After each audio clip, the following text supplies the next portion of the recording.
এই গ্রামের প্রত্যেকটা জায়গা থেকে শুধু ইঁদুর আর ইঁদুরই বের হচ্ছিল, যার কারণে গ্রামের সব মানুষেরা ইঁদুরের যন্ত্রণায় অতিষ্ঠ হয়ে রাজার কাছে বিচার দিতে শুরু করে। যার কারণে রাজা ঘোষণা করে যে সবগুলো ইঁদুরকে ধরতে পারবে তাকে 1000 স্বর্ণমুদ্রা উপহার দেওয়া হবে। তখন সেই স্বর্ণমুদ্রার কথা শুনে এই জাদুকর অনেক লোভে পড়ে যায়,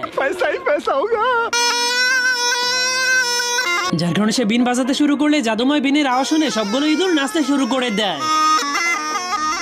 এরপর জাদুকর সবগুলো ইঁদুরকে তার জাদুর খাঁচার মধ্যে বন্দি করে ফেলে।